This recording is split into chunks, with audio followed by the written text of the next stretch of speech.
Hoy les hablaremos acerca de algunos ciclos. Entre estos ciclos encontramos el ciclo de la glucólisis, que es convertir un azúcar en 6 carbonos, que es la glucosa. En este ciclo podemos encontrar 10 reacciones, las cuales se dividen en 2 fases. La primera fase hace un gasto energético, que la energía es el ATP, y la segunda fase es la ganancia de energía, ATP. Algunos puntos de control son el punto 1, 3 y 10. También este ciclo de la glucólisis se desarrolla en el citoplasma. El sustrato inicial es la glucosa. Esa glucosa se va a convertir en glucosa 6-fosfato. Pero ¿cómo va a suceder eso?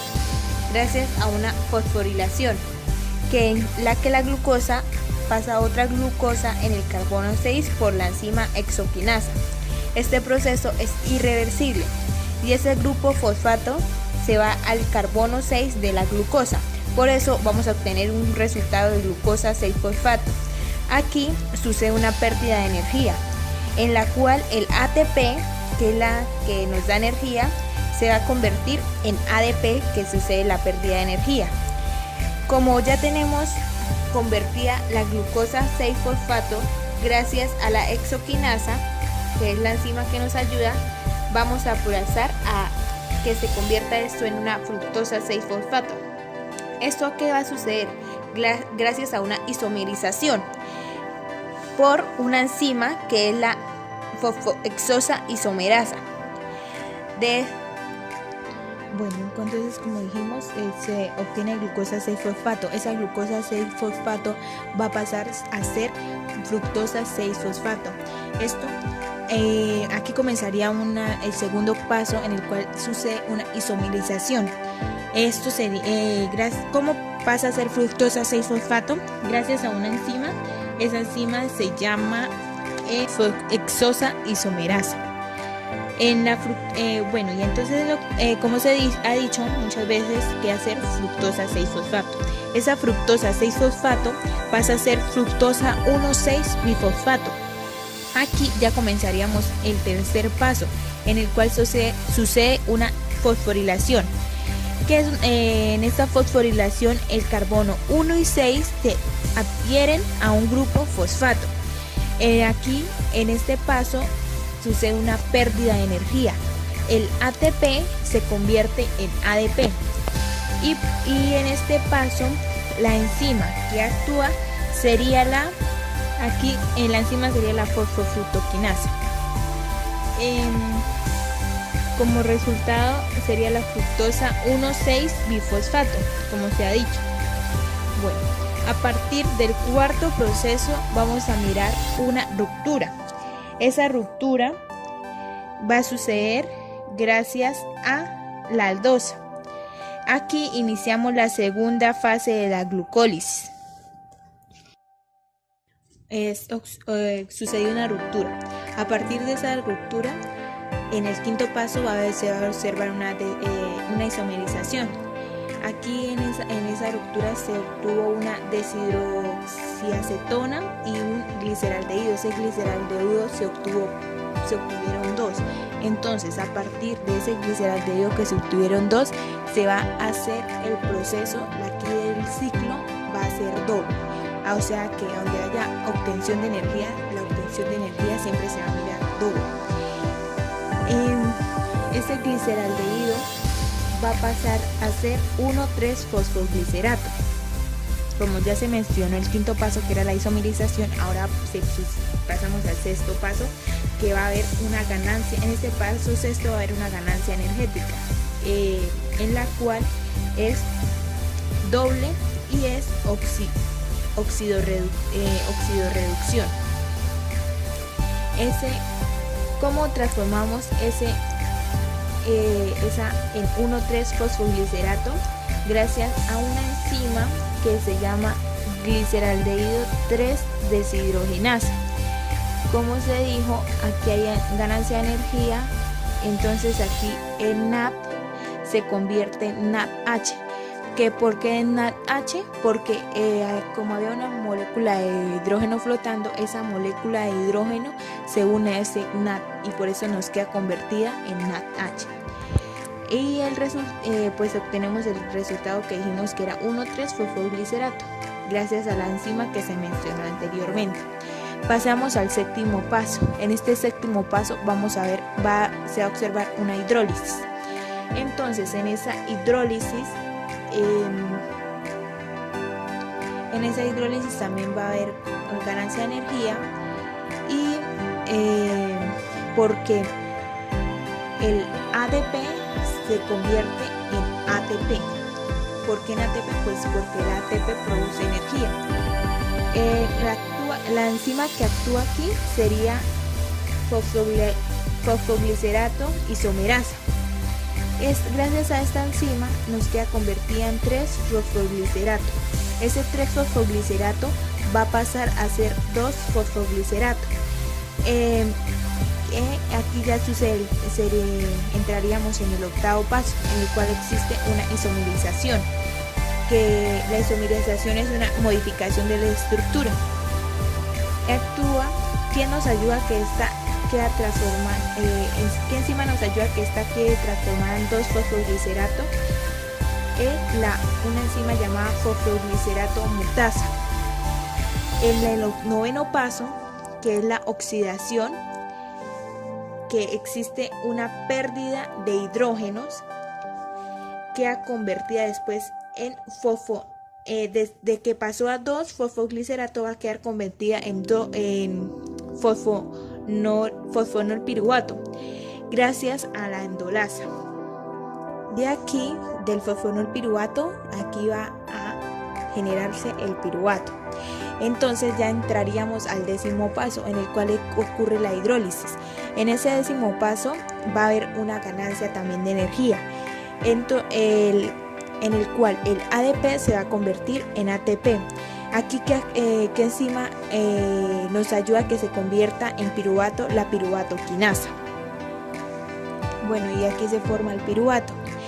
Podemos decir que a partir del ciclo de la glucólisis obtenemos una ganancia bruta de 4 ATPs y una ganancia neta de 2 ATPs. Pues como se mencionó y se pudo ver durante todo el proceso, este proceso es irreversible, o sea que no hay ningún punto donde se regrese. Por ejemplo, podemos mirar que se miran dos fases: la fase 1, que es la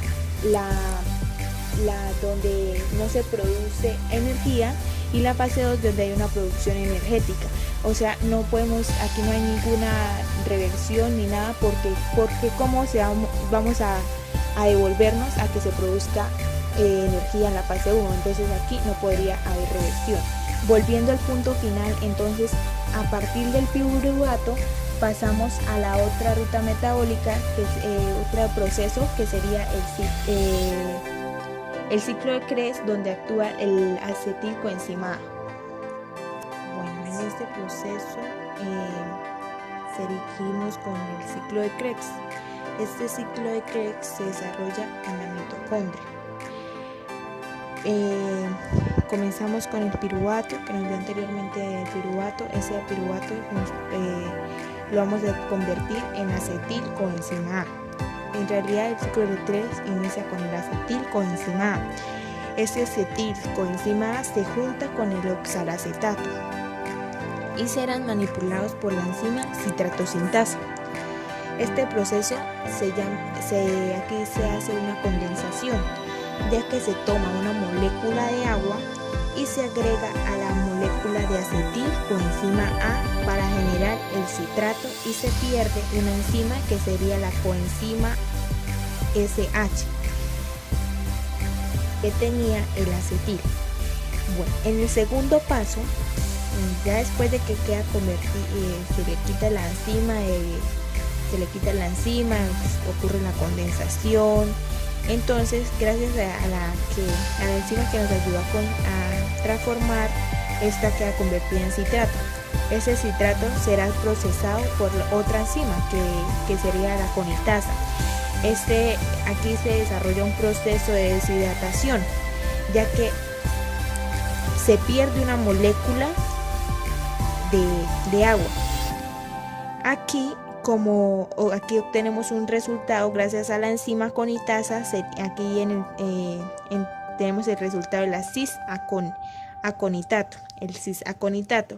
Entonces, aquí en el tercer paso actúa la aconitasa, en la cual esta aconitasa trabaja en la enzima e hidrata esta molécula. Aquí se procedería entramos ya al cuarto paso, que es que queda convertida de la cis-aconitata, pasa a ser convertida en isocitrato. Ese isocitrato se dará procesado por una enzima que se llama isocitrato deshidrogenasa. Es en ese proceso llamado descarboxilación oxidativa. La palabra clave es la deshidrogenasa, o sea que se le quita un hidrógeno, se estabiliza con un NAD+, generando un NADH. Aquí pues el NAD recoge un hidrógeno que hay alrededor y se pierde un dióxido de carbono, un CO2. Una molécula la molécula resultante. El alfa-acetato glutarato nos va a quedar como resultado. Entonces, en el anterior paso, en el que se miraba la cis-aconitata, aquí teníamos 6 moléculas de carbono y en los isocitratos tenemos 5 moléculas de carbono. En el cuarto paso, pues hay 5 moléculas de carbono, ya que hay una descarboxilación. Bueno, en el quinto paso, en el que nos queda como resultado la alfa-acetoglutarato, esta es una molécula problemática, ya que es bastante estable y es imposible descomponerla. Así que se utiliza otro complejo enzimático. Aquí utilizamos el complejo de la acetona glutarato deshidrogenasa. En esta se consume el acetilcoenzima SH que se había quitado y se unirá a una nueva molécula, que será la molécula de dióxido de carbono, el CO2. En el proceso, a todo esto proceso se le llama descarboxilación oxidativa. En este proceso se pierde un hidrógeno, así que vuelve a unir un NAD+. Y se genera el segundo. Aquí ya en el ciclo de Krebs generamos el segundo NADH, porque como te digo anteriormente, pues queda un hidrógeno como suelto, abierto, y él lo que hace es unirse a esta molécula de NAD y lo que hace es convertirse en NADH. La enzima que resulta en este proceso es la succinilcoenzima A. Esta succinilcoenzima A es una molécula, esta también es una molécula problemática, así que se le quita el CO2 usando una enzima succinil-CoA. Perdón, aquí no hay ninguna dióxido de carbono, que es el CO2, sino que como dije, vuelvo y repito, cuando entramos a la succinilcoenzima A, también esta es una molécula problemática, dijimos, ¿cierto? A esa molécula problemática le quitamos la CoA aquí usando una enzima que se llama succinilcoenzima A. Esa sintasa aparece en GDP, que el GDP es como un ATP, es un generador de energía también, y este se transforma en GDP. Este viajará al lado de un fosfato inorgánico que es a través del ambiente. Se aprovecha de esta reacción de succinilcoenzima A, succinil-CoA, lo que hace es unirse a ese fosfato, lo que genera un GTP. Como se dijo anteriormente, pues el GDP se transforma en GTP. Este proceso se llama fosforilación a nivel sustrato. Entonces, de todo este proceso que se obtuvo, donde se aplicó adquirió la enzima o utilizamos la enzima succinilcoenzima A, hay una transformación en la cual queda la succinato. En este proceso el succinato es deshidrogenado por la enzima succinato deshidrogenasa.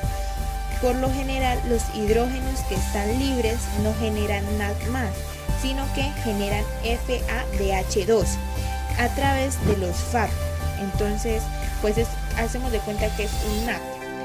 Y solo que aquí se va, en vez del NAD, se va a hacer un cambio por un FAD, o sea, por un FADH, como se dijo, los hidrógenos, y pues aquí se quería convertir en FADH2.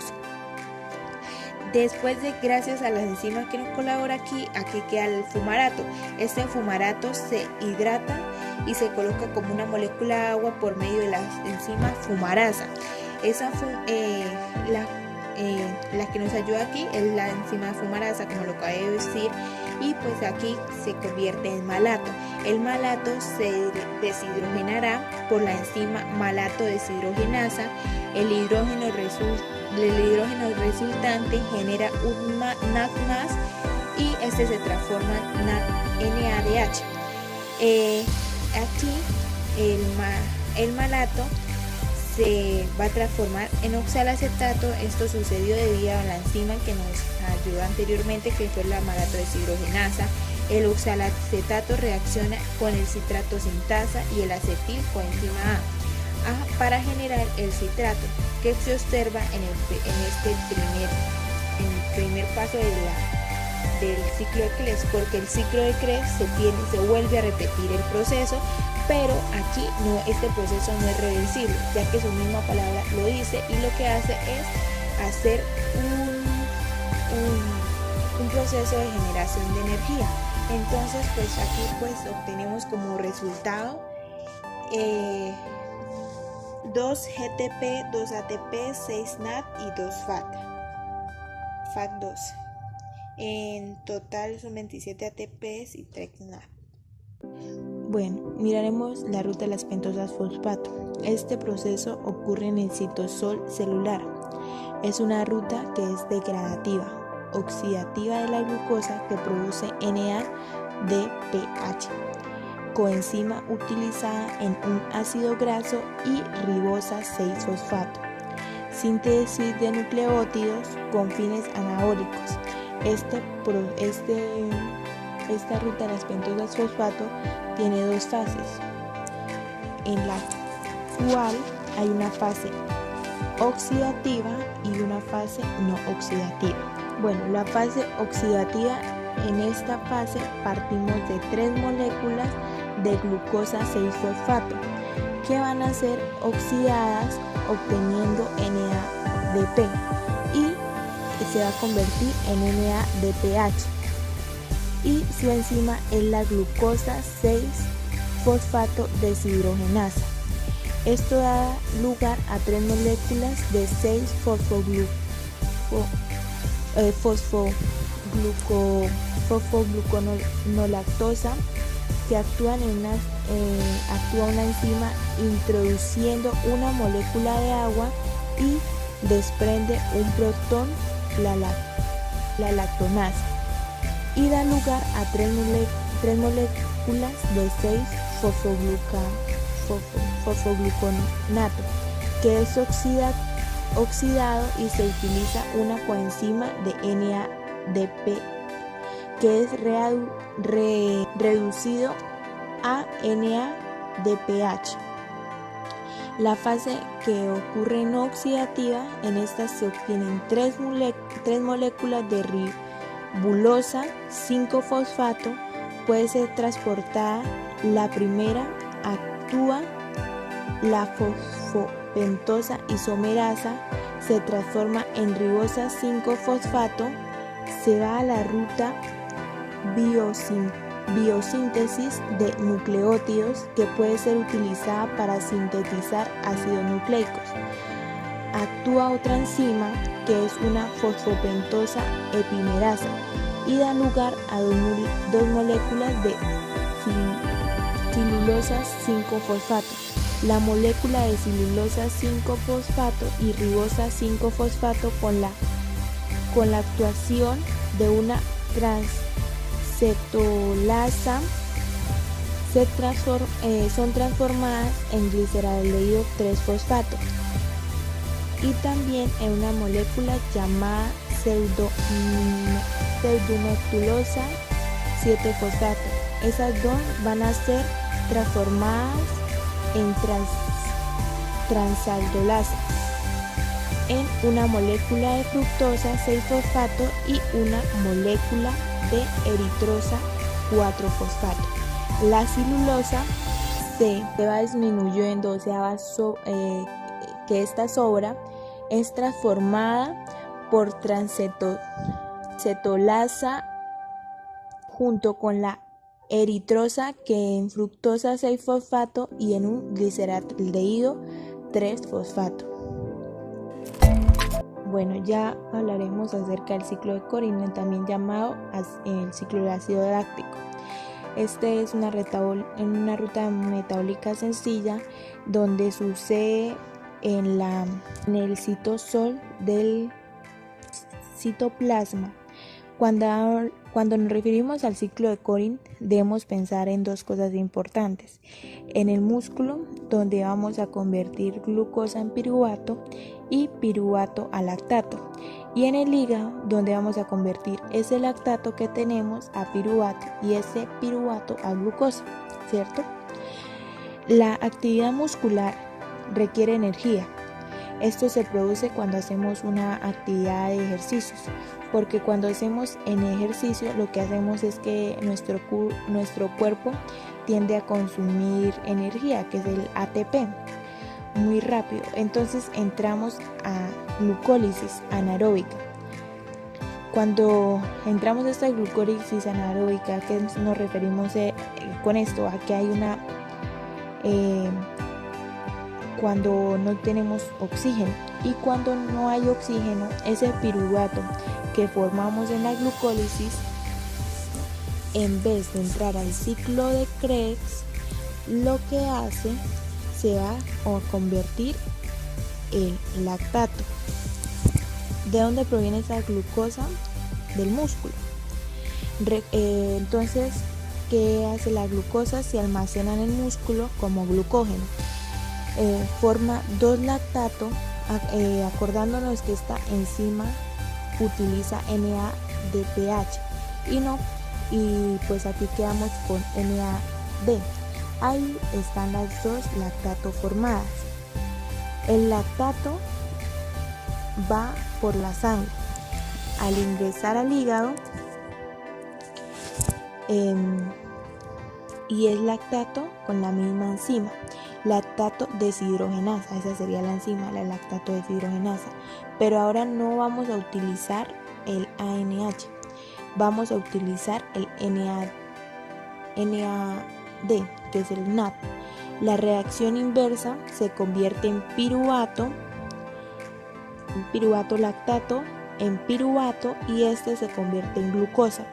Esto sería la glucogénesis, donde en la glucogénesis se consumen 6 moléculas de energía, 6 moléculas de ATP, y forma glucosa.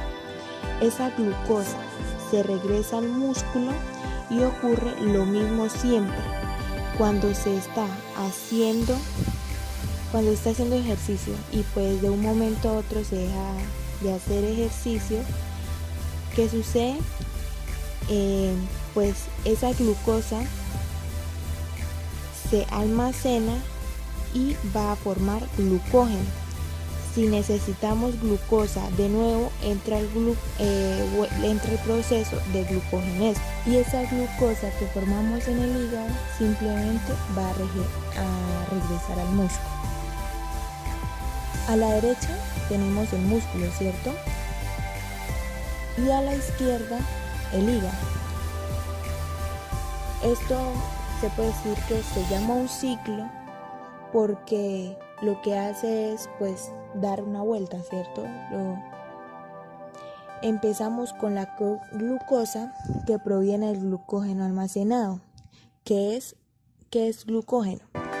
Es glucosa almacenada en el músculo. Esa glucosa entra a glucólisis. En la glucólisis se forman los 2 ATP y nos quedamos con 2 de piruvato.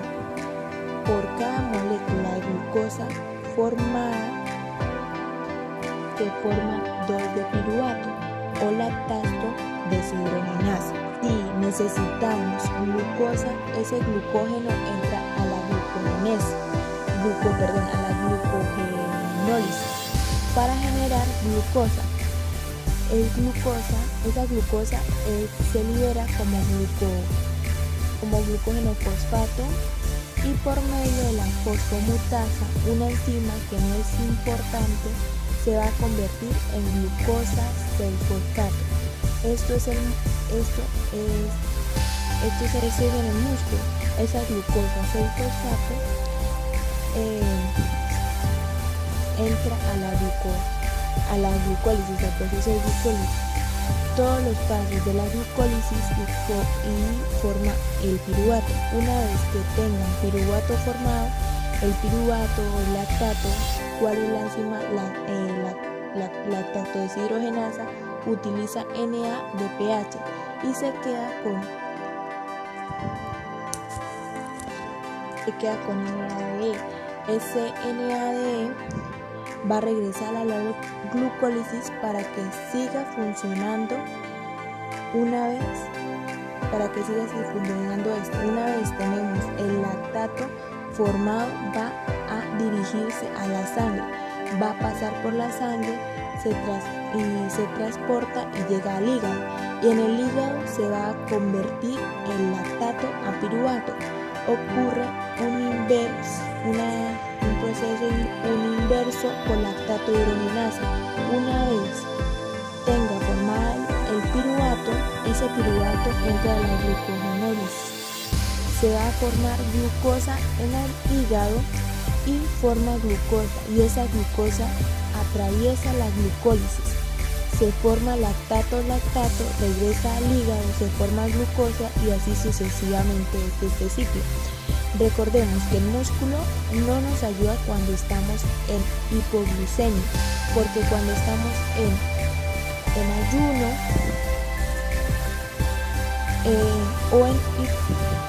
o en hipoglucemia, el único que nos puede salvar es el hígado, porque el hígado tiene una enzima que no tiene el músculo, que esta es la glucosa 6-fosfatasa, que convierte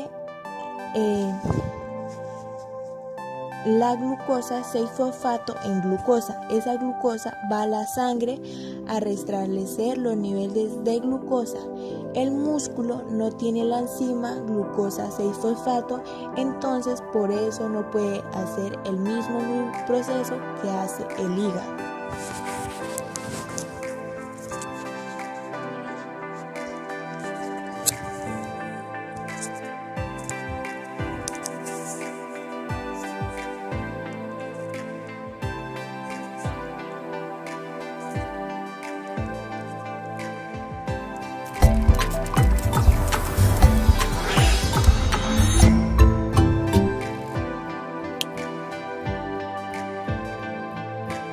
Bueno, vamos a hablar acerca de la cadena respiratoria o la cadena transportadora de electrones. Esta cadena se ubica en la mitocondria, en la cresta. Pues la mitocondria está conformada por una membrana externa, una membrana interna y una matriz y un espacio intermembranoso. El proceso va a ocurrir en la membrana interna, en la cresta. ¿Por qué se llama cadena de transporte de electrones? Porque, como su nombre lo dice, es una cadena la cual nos transporta diversos electrones. Esta cadena está conformada por 5 complejos, que es el complejo 1, 2, 3, 4 y 5. Pues dijimos que está conformado por 5 complejos, ¿cierto? Y pues en cada complejo sucede una cadena de electrones. En el complejo 1 está conformado por la NAD deshidrogenasa, por la flowoproteína y y el hierro y el azufre. Entonces esto comienza por la NAD deshidrogenasa, luego pasa a la goproteína y después a hierro y azufre. En el complejo 2 vamos a encontrar una enzima que se llama la succinato deshidrogenasa. En el complejo 3 nos vamos a transportar y vamos a encontrar el citocromo B y el citocromo C1. También pasa aquí al hierro y al azufre. Bueno, ¿y aquí qué hace? Pasamos al complejo 4. El complejo 4 está conformado por el citocromo A1 y el citocromo A3. Y pues llegamos al complejo, el último es el complejo 5, ¿cierto? Este complejo está conformado por la partícula F, que la partícula F es la ATP sintasa. Bueno, pues esta que es el ATP sintasa, la sintasa es una enzima, ¿sí? Esta tiene esta partícula tiene dos porciones, la cual es la F0 y la F1. Este ATP sintasa, bueno, dijimos que la ATP sintasa, es una enzima, ¿cierto? Entonces, ¿qué va a suceder? En el espacio intermembranoso podemos observar hidrógenos. Lo mismo en la matriz, ¿cierto? Entonces, ¿qué necesitamos? Que nos quede en el espacio intermembranoso más hidrógeno. ¿Por qué necesitamos esto? Para que haya una gran producción de energía. Para que, pues decirlo así, se haya un transporte de hidrógenos o un bombeo de hidrógeno, se deben engañar. Y para este proceso, que haya su transporte y que estos hidrógenos que están en la matriz pasan en el espacio intermembranoso, nos van a ayudar los electrones. Entonces, en el complejo 1 pues comienza la NAD deshidrogenasa, le excede de electrones a la fibroproteína, a la flowoproteína. Esa flowoproteína le cede electrones al hierro y al azufre. Y bueno, esta que le pasa después al hierro y al azufre, del hierro y al azufre ese electrón se va a pasar a la coenzima Q. Lo que sucede aquí, los protones son dejados. Bueno, aquí los protones son dejados en la matriz. Lo que sucede aquí es que como se dijo en el complejo 1, se recogen electrones, ¿cierto? Estos electrones son seguidos por los hidrógenos. Y esos hidrógenos, como son seguidos, bueno, entonces esos electrones pues siguen con su camino, con la cadena, porque son transportados por la coenzima Q, mientras que los hidrógenos, pues a medida que van pasando los complejos, se van quedando en el espacio intermembranoso. En el primer complejo, entonces ahí se quedarían 4 hidrógenos. Bueno, y aquí decimos, como se dijo anteriormente, que los electrones son pasados por la coenzima Q, luego se pasan al cromosoma, al complejo 3, y pasan lo mismo que en el complejo 1, son transportados por el succinato deshidrogenasa, luego en el complejo 3 por el citocroma B y el citocroma C1. De ahí pasa al hierro y azufre, y aquí los electrones pues sucede lo mismo. Se habían 2 electrones, esos suben porque son los hidrógenos se pegan a los electrones y estos pasan al espacio intermembranoso, mientras que los electrones siguen su camino gracias al citocromo C, que está en el complejo 4. Después, bueno, en el citocromo 4, que ahí pasan los electrones por el AL1 y el A3. De aquí pues llegan aquí pues quedan dos de hidrógeno, pues estos son transportados al espacio intermembranoso. Bueno, el A2, el citocroma A3 pasan al cobre y estos son aceptados por oxígeno que también acepta protones para formar una molécula de agua. Entonces se preguntarán que para qué se le pasa electrones al espacio intermembranoso, pues esto se hace para que aumente la gradiente electroquímica. Entonces esto quiere decir para que haya mayor energía.